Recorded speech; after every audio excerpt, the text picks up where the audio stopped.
So listen, I'm going to give them a second to clear the chairs and stuff, and then we will get started with our speakers. So give us 1 second.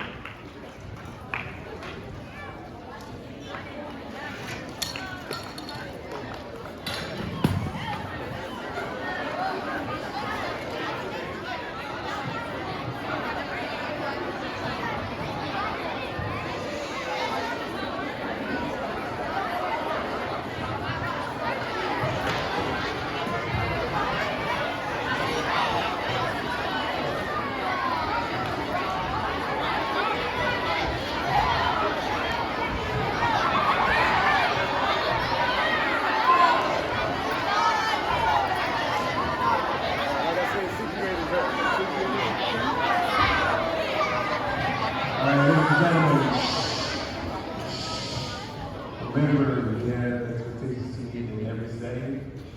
These expectations are set by the speaker. So if the speaker wants a response, make sure you give that response. If the speaker wants you to listen, make sure you listen. Make sure you meet the expectations of the speaker. If it's high energy, give that energy. If it's time to listen, make sure you listen. All right, guys? Yes, sir. Our speaker is Mr. Holly, so make sure you give him your undivided attention. All right. First thing I want you to do is give those set of students a rousing applause. Wow.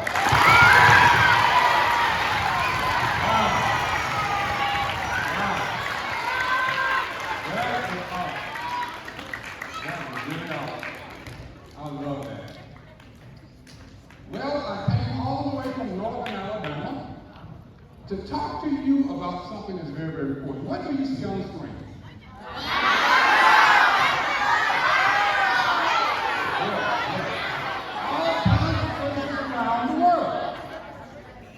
North America, South America, Africa, Australia, Canada, Asia, Europe, and all those wonderful people represent races from around the world. And I love studying different races around the world. I love studying what they wear, what they eat, what they live in, and other history about them, because I think every single race on the face of the earth is beautiful. So in fact, I want you to turn to your neighbor on the left and the right and tell them your race is beautiful.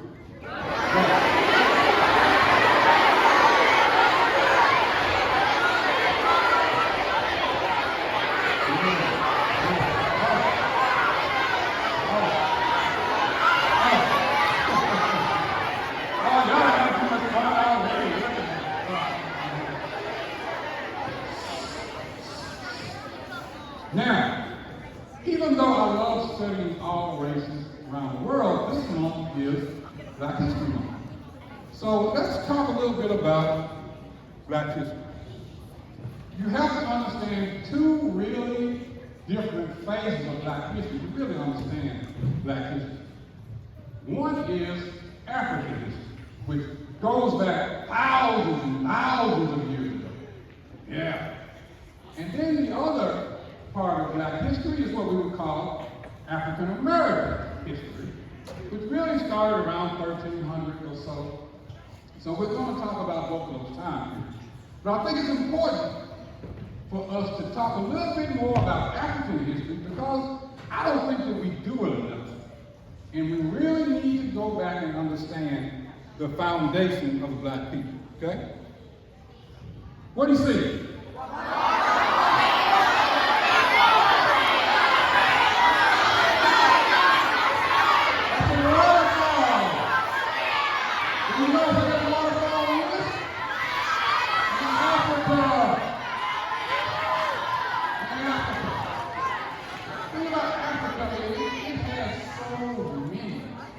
Beautiful landscape, beautiful bodies of water, oceans, lakes, streams, but it also has this. What are those doing? Just sitting right close to the edge of the waterfall. What's going to happen if we fall over the side?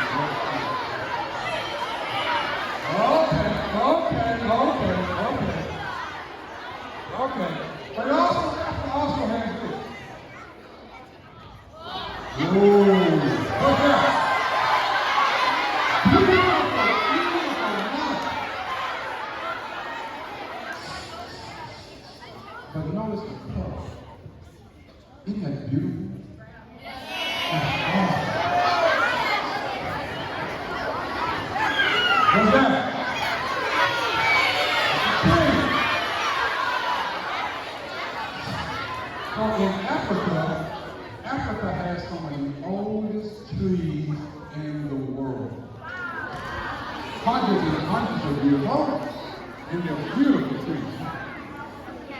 What's that? There you go. What kind of animals live in the jungle? Monkeys, apes, snakes.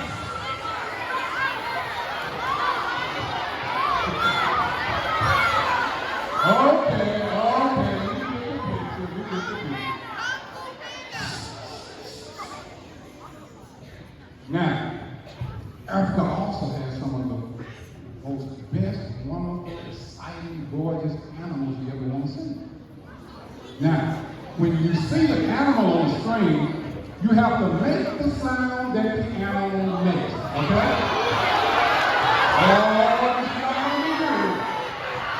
Ready? Are you ready?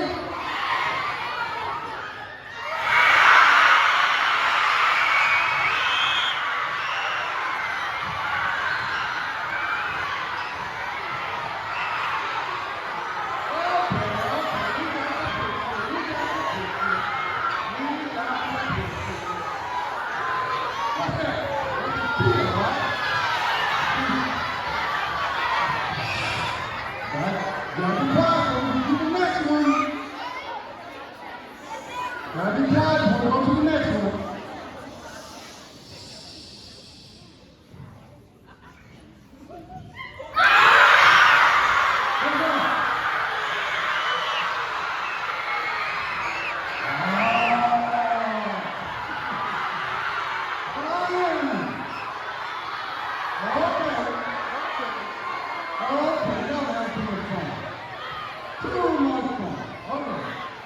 Hold on, go to the next one. You gotta be quiet.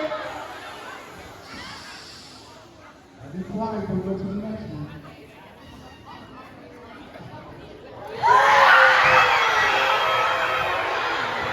Let's go on the next.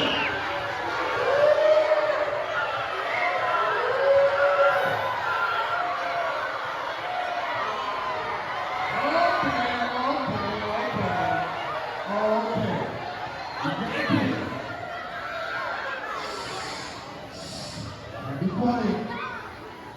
Gotta be real quiet before we go to the next one.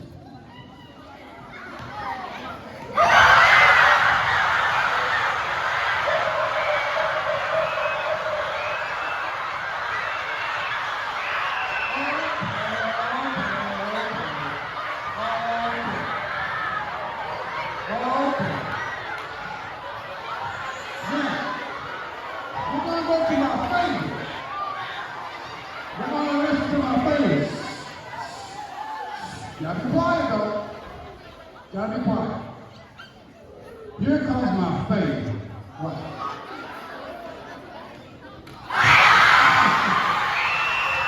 Look at it. That's a giraffe. What are they doing? They're not fighting. They're not fighting. That's how giraffes play. They're playing. That's how you play. Now, I'll be quiet for the next one.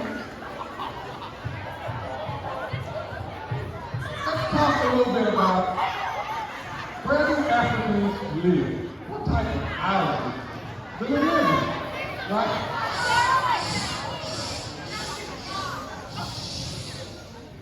What type of houses do Africans live in? A hut. Okay, we're going to teach you a little bit of African now. A hut is called a lapa. Lapa. Say lapa. Lapa. Lapa. L-A-P-A. So that means hut. And so these huts are made out of straw, mud, clay, different things like that. Here is a clay house. A house made out of clay. And as you can see, there's a little boy just hanging out in it. But look, here's a house that looks something like, a little bit like yours and mine. has a little foot there, right? But it's not made out of the same material that your house and my house is made out. It's made out of mud, clay, stone.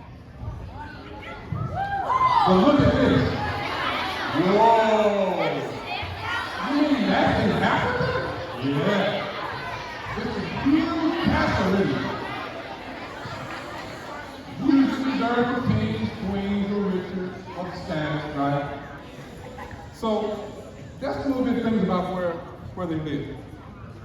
Now, what do Africans, traditional Africans, wear? What I have on now is called a listen, because you don't have to come, listen. I don't have to repeat this to you. What I have on is what's called a robe. It's a robe. But the African name for it is what? Dashiki. Say it. Dashiki. Dashiki. So it's a robe. And it's a robe for men and women. My wife is wearing a dashiki. That's right. Okay? So as we see on the picture, both of these people are wearing the dress. But look at this. Look at that marvelous hair dress, right? And the color. Isn't that beautiful? So this is traditional African women wear. What does she have? Look at the hair, right? That's the hair. What's on her face?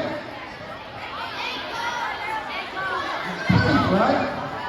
It's paint in a pattern that means something. But notice her robe. Look at how long the robe is. Okay? And here's an African couple. They're both wearing matching robes, right? The guy has on the robe, and the woman has on the robe. Now, let's talk a little bit about a special cloth that you probably see all the time. It's called kente. K-E-N-T-E. Say it with me. Say kente. Kente. Kente. Okay, well, what does kente mean? Well, kente is a special African cloth. And it's woven in a particular pattern. And it was actually reserved for kings and queens and royalty. You can wear it around your neck and call it a kente cloth, or you can wear it a robe, and we call it a kente robe. But every single color in it has a meaning, okay? Here is an ancient African king. What is he wearing? A kente. It's a kente robe, right? Kente robe. So it comes in all types of shapes and sizes. Now, I'm going to give you two guesses to figure out who the next one is. Oh no, wrong frame. So, what did most Africans do? Right? They raised stuff, right? They grew stuff. Yes, we had doctors, lawyers, IT people, teachers, all of that. But most Africans are farmers. And they raise things, okay? Who's that?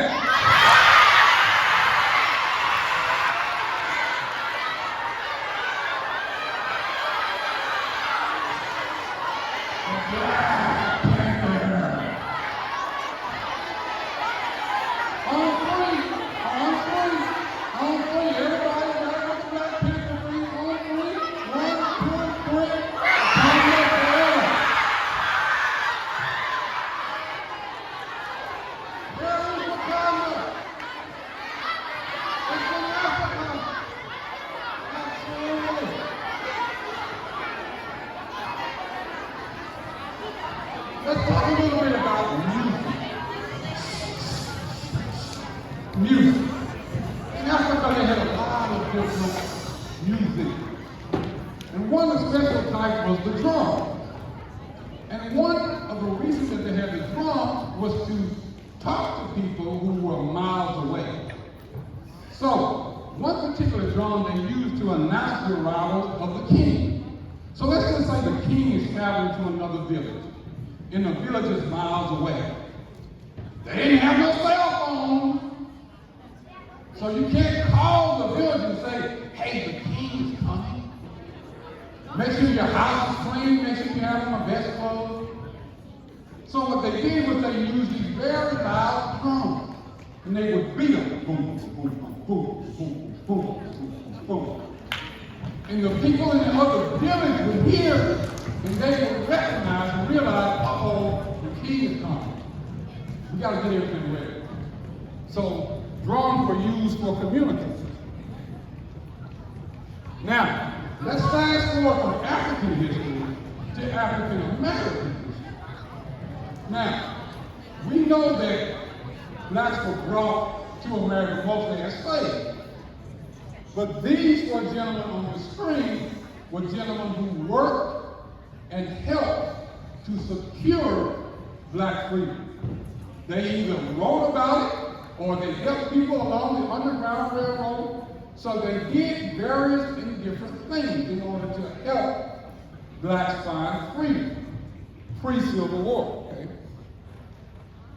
These two gentlemen you see on your screen, one is Abraham Lincoln, right?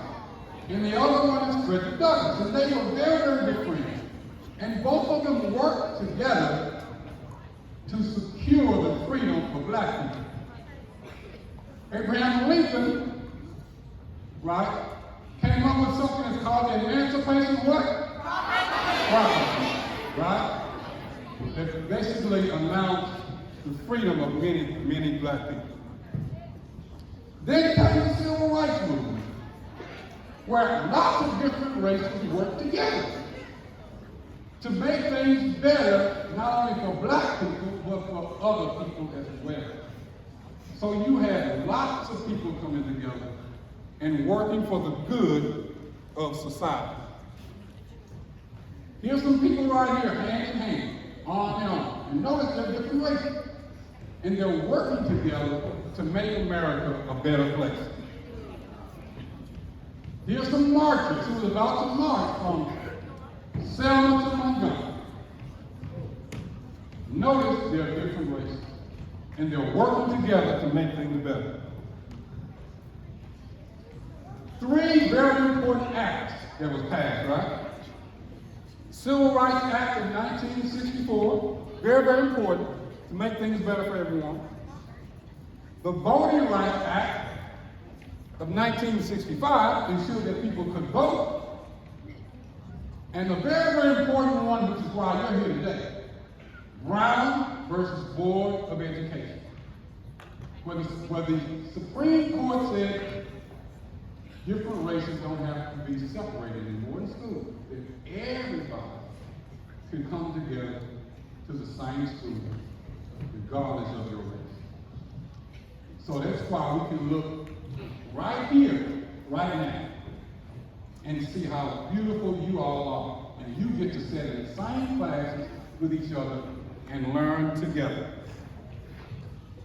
Here's the photo of some students in the same class learning together.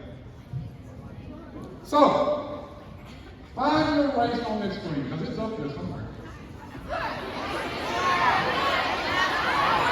Yeah. Absolutely.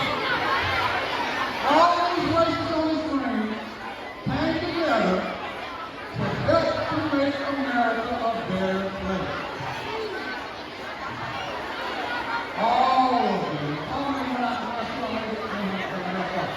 So, now, I need you to be a reporter. You are a news reporter. And here is breaking news. And the breaking news is this. Someone in my race helped to make things better.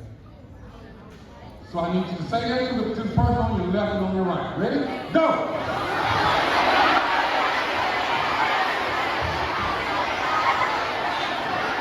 That's right. After me. Okay. That's on 3.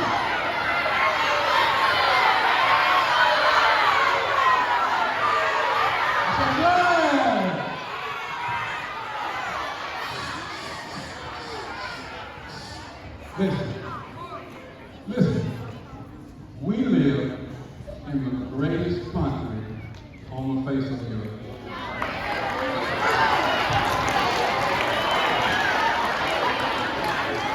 Yes, we had some tough times. Yes, we had to grow. Yes, we had to do all kinds of things as a nation. But that's what nations do. And I am happy, glad, ecstatic to be called an American.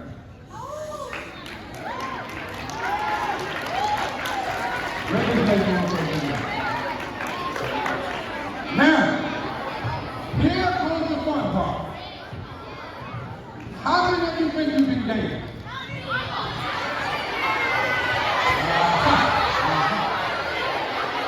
I want to take more time to teach you some traditional African dancing, okay?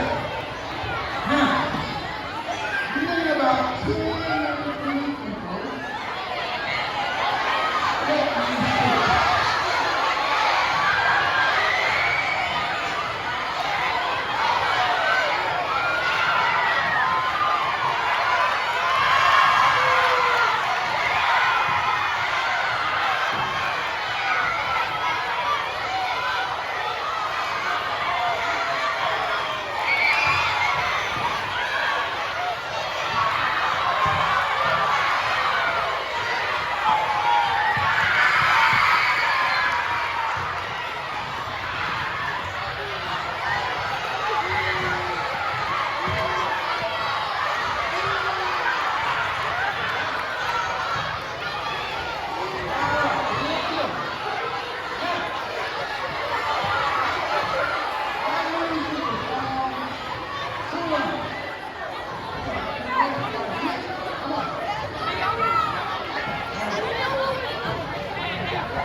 teach you how to do a traditional African dance.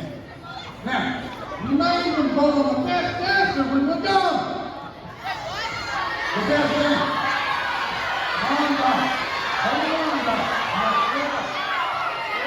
Too slow? Too slow. Hold on. Straight on now. And the person does not see it. Before you go to the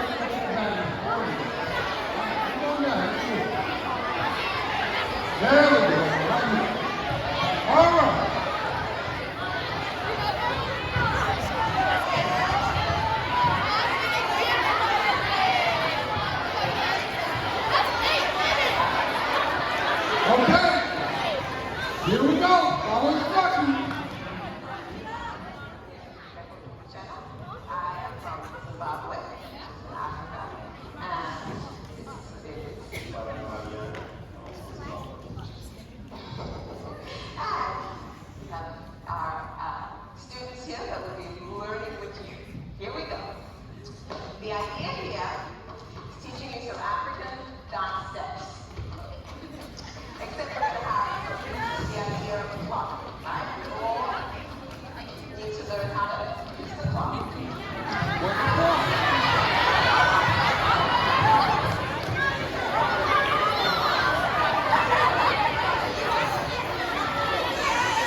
introduce myself. Okay. Y'all let me go along. Okay. Now, listen up. Now, I'm standing in a clock, right? Where's 12 o'clock? Where's 12? In front of me, right? Where's 3 o'clock? Where's 6 o'clock? Where's 9 o'clock? All right. So, what we're going to do is we're going to, listen up. We're going to take our right leg and we're going to go to 12 o'clock. Right? Back to the circle, right? 12 o'clock. Back. 12 o'clock. Back. Now, we're going to take our left leg and we're going to go to 6 o'clock and back, right? Go. 6 o'clock. Back. 6 o'clock. Back. 6 o'clock. Back. Now, we're going to go to 3 o'clock with our right leg. And then we're going to go to 9 o'clock with our left. Let me show you how to do it. Okay? Ready? 3 o'clock, 9 o'clock. 3 o'clock, 9 o'clock. Ready? 1, 2, 3, go. 3 o'clock, 9 o'clock. 3 o'clock, 9 o'clock. 3 o'clock, 9 o'clock. Very good. Now I'm going to do something that's a little bit more complicated. I'm going to go to 3 o'clock and 9 o'clock, but we're going to add some movement. We're going to use our arms like we're flying. Because the African dance, we use every part of the body. So we've got to use our arms. Let me show you how it's done. 3 o'clock, 9 o'clock. 3 o'clock, 9 o'clock. 3 o'clock, 9 o'clock. Ready? On 3, 1, 2, 3, go. 3 o'clock, 9 o'clock. 3 o'clock, 9 o'clock. 3 o'clock, 9 o'clock. Okay. Very good. Now we're going to get complicated with it. It's the last one, you got to do well. Listen up. We're going to do 3 o'clock, 9 o'clock, 12 o'clock, 6 o'clock. Uh-oh. 3 o'clock, 9 o'clock, 12 o'clock, 6 o'clock. Ready? 1, 2, 3, go. 3 o'clock, 9 o'clock, 12 o'clock, 6 o'clock. 3 o'clock, 9 o'clock, 12 o'clock, 6 o'clock. 3 o'clock, 9 o'clock, 12 o'clock, 6 o'clock. All right. Give yourself a hand. All right. Very good. You can continue.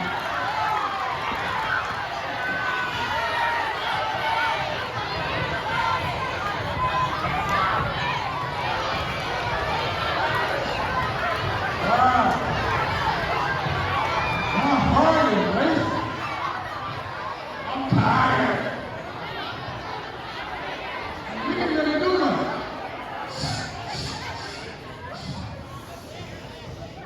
Now, it used to be fun. It's a lot of fun. So, before we close out, I know that you all are our last class, okay? So I want to do something to show our appreciation for being invited here to share with you. My wife and I had a son, his name is Terrell. He's 13 years old, and he loves playing basketball and football. That was his school. Okay? All right, listen up. Listen. So, at 13 years of age, he was playing basketball at his middle school, basketball trial. And he was running down the court, and he went into cardiac arrest. He collapsed, and a few minutes later, he passed away. But, thankfully, that wasn't the end of the story. Because his life changed a lot of those students' lives in the process. Students from his school came together, they decorated his locker, They created scholarships in his name. They have a yearly event in our son's name. They have this giant football game where the girls play the football and the guys do the cheerleading. Yeah. It is funny. It is hilarious. But the point is this: you're never too young to make an impact on someone. You're never too young. You are at the right age to make an impact on someone's life. Okay? I don't ever want you to forget it. So is Sade here? Come on down.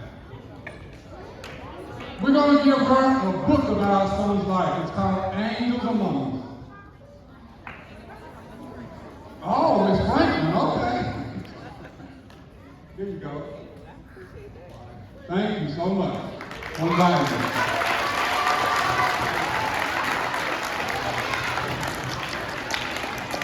Okay, Mr. Justin Jones, come on down.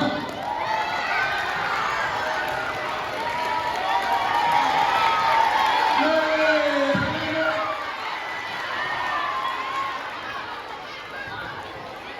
Your copy of the book, sir. Thank you so very much. Thank you all for having us.